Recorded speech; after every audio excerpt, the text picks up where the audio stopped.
안녕하세요. 고전의 지혜입니다.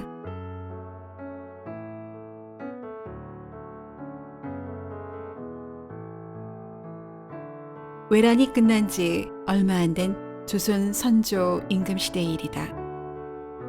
벼슬살이를 한 지 얼마 되지 않은 승문원 저작 조희일은 명나라 사신 일행을 영접하기 위하여 용만관에 머무르고 있었다. 이때 시문이 뛰어나고 서화가 능한 희일의 재주를 잘 알고 있던 사신이 희일을 찾았다. 사신 또한 시문에 관심이 많아 이런저런 얘기 중에 자기가 애송하는 시라며 시 한 수를 들려주었다. 요즘 어찌 지내시는지요? 달빛 드는 사창에 수첩은 한이 많습니다. 만약 꿈속에 넋이 오가는 발자취를 남긴다면 문 앞의 돌길은 이미 모래가 되었을 거예요. 식구 하나하나가 마음을 울리는지라 이 일은 사신에게 시의 출처를 물었다.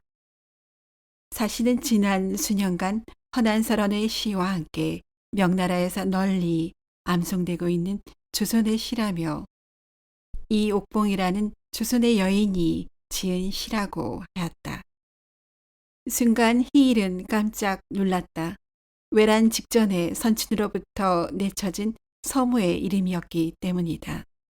어릴 적 형제들이 시문에 능한 것을 칭찬해주고 자신에게도 지은 시를 들려주었던 아름다운 목소리를 지닌 서모 옥봉을 떠올리며 자신에게 이 시가 어떻게 해서 명나라에서 회자되는지를 물었다.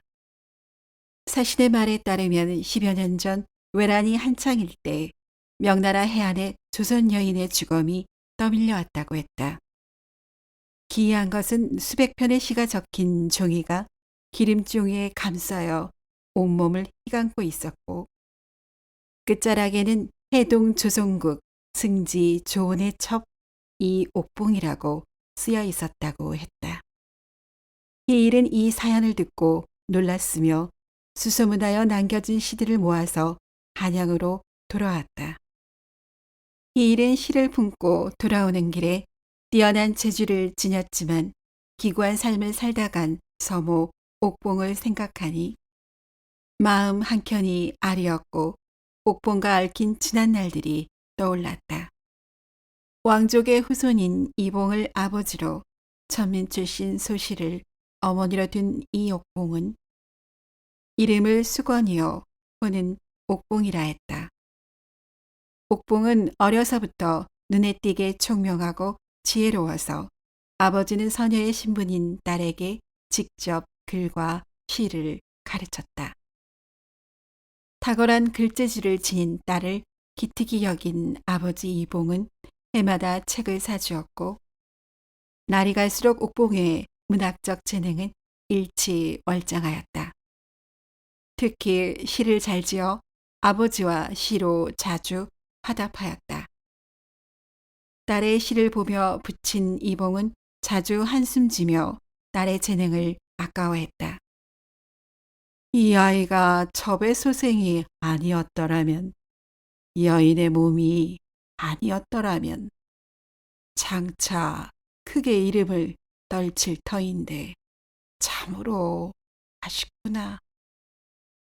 어느덧 세월이 흘러 옥봉이 혼이 날 나이가 되었다. 부친은 옥봉이 사랑스럽고 재주가 많은 딸을 기이 여겼으나 서녀의 신분이라 양반가의 정실 부인은 될 수 없어 사대부의 쉽사리 혼담을 넣을 수 없었다. 부친은 딸이 맞닥뜨린 현실에 한숨이 절로 나왔다.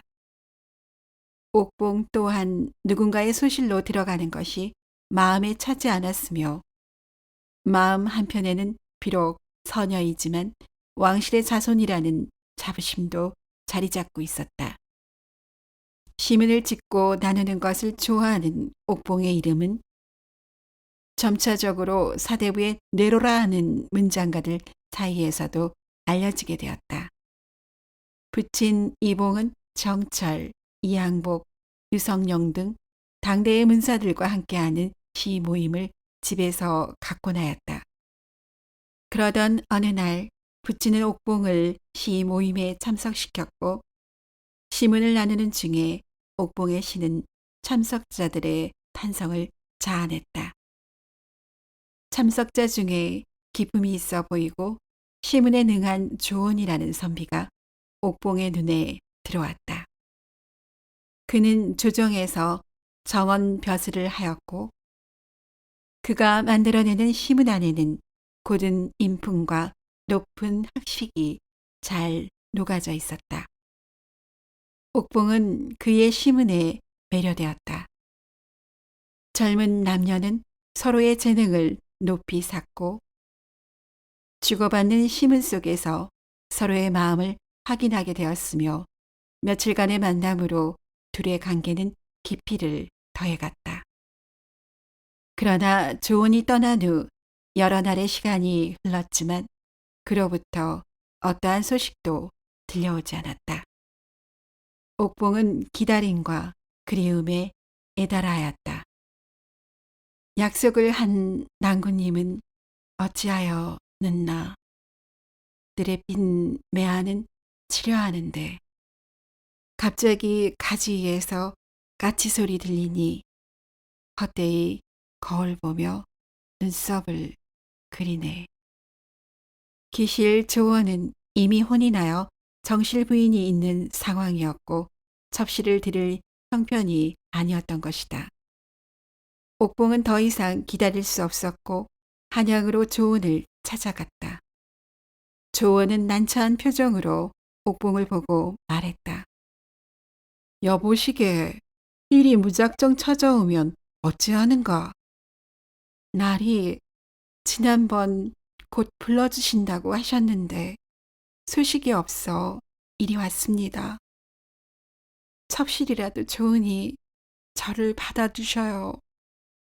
여보게 내 일찍이 큰 집에 양자로 입양되었고 지금은 두 어머니를 모시는 입장이라 첩시를 드릴 형편이 못된다네.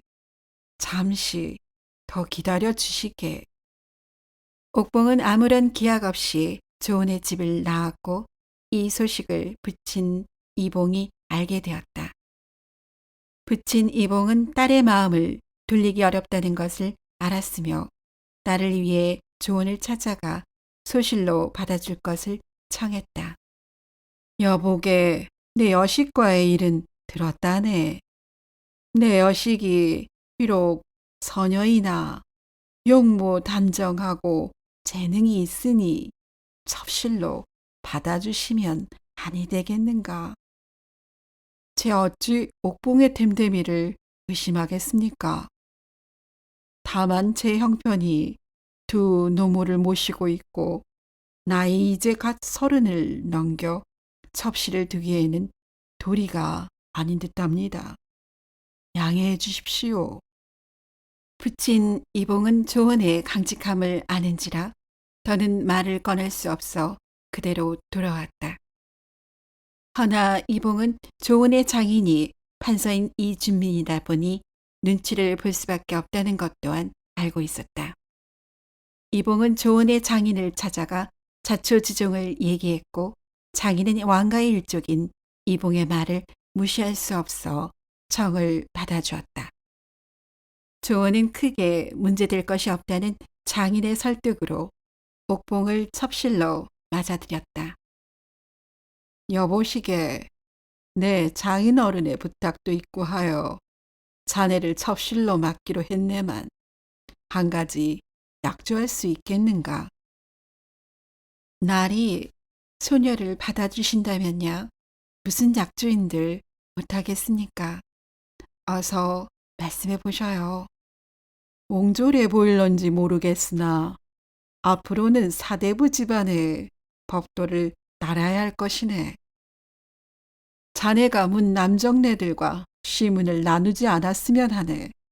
내 허락 없이는 자네의 시가 밖으로 나가지 않기를 바라네. 옥봉은 잠시 생각한 후 결연하게 말했다. 날이 그 점은 염려하지 마셔요. 제가 나리의 여인이 되었는데 어찌 가벼이 외간 남자와 소통하겠는지요. 양반과 규방의 법도에 어긋남이 없도록 각별히 처신에 유념하겠어요. 옥봉은 사모하는 조언의 곁에 머물 수 있다는 것이 좋았고 남편을 존중하기에 남편과의 약조를 지키려고 했다. 간간히 주변에 아는 첩실들과 서신으로 교류하거나 남편의 허락이 있을 때만 남들에게 자신의 글을 드러냈다. 이렇게 10여 년의 세월 동안 옥봉은 평범한 첩실로 살고자 노력하며 자신의 재능을 숨기고 지냈다. 그러던 어느 날 좋은 집안의 선산을 지키는 산지기 아내가 옥봉을 찾아와 읍소했다. 마님, 제발 소인의 지아비를 살려주십시오.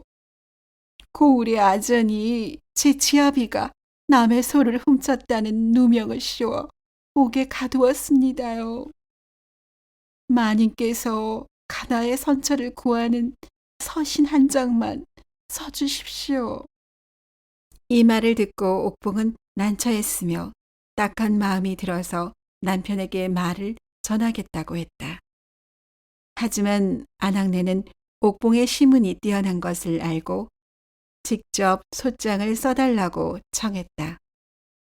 옥봉은 남편과 한 약조가 마음에 걸렸으나 사정이 딱하고 남편의 집안 일이라 생각되어 시 한 수를 적어주었다. 원통한 송사를 아뢰옵니다. 세숫대야로 거울을 삼고 맹물을 기름 삼아 머리를 빗네 첩의 몸이 직녀가 아닐진데 남편이 어찌 견우일이요. 산지기 아내는 남편이 옥에 갇힌 관아의 수령에게 이 글을 고했다. 견우와 직녀의 고사에 빗댄 식구였으나 검소한 두 사람이 소를 끌고 갔을 리 없다는 의미를 담고 있었다. 이 시를 받아든 관아의 수령은 감탄했고 산지기가 억울한 것으로 보아 풀어주었다. 이 일은 얼마 지나지 않아 관아의 관원들에 의해 옥봉의 남편 조은에게 알려졌다.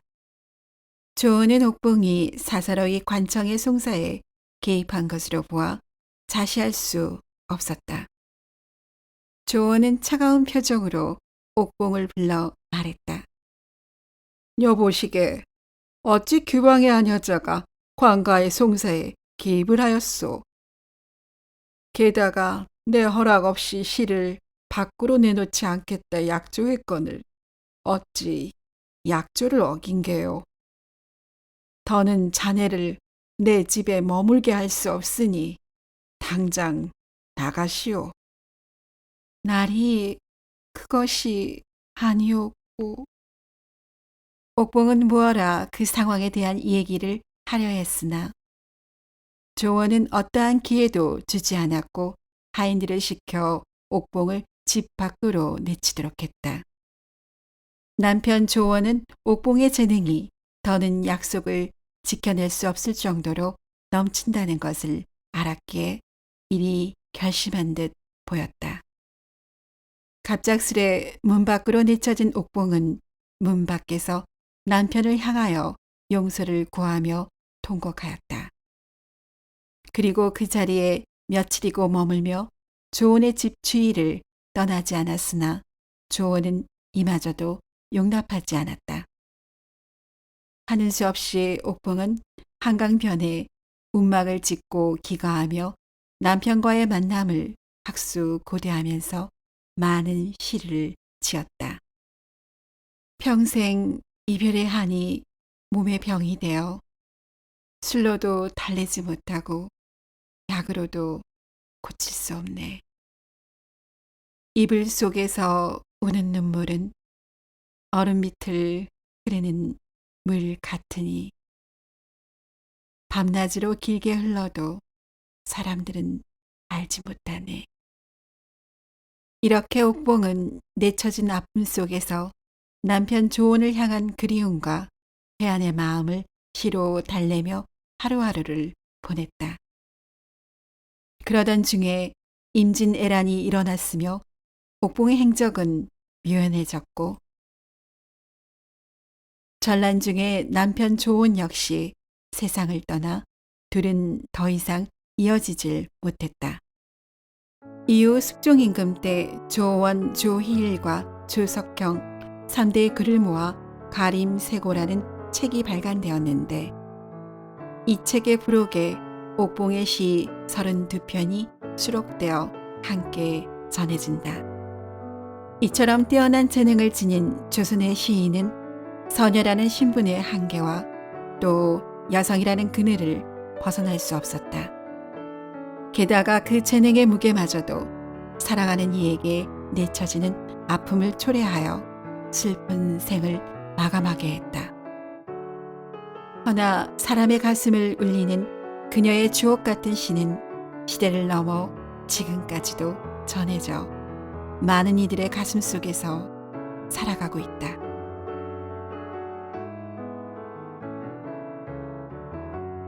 오늘도 이야기를 시청해 주신 여러분께 감사드립니다. 재미있는 이야기로 곧 찾아뵙겠습니다.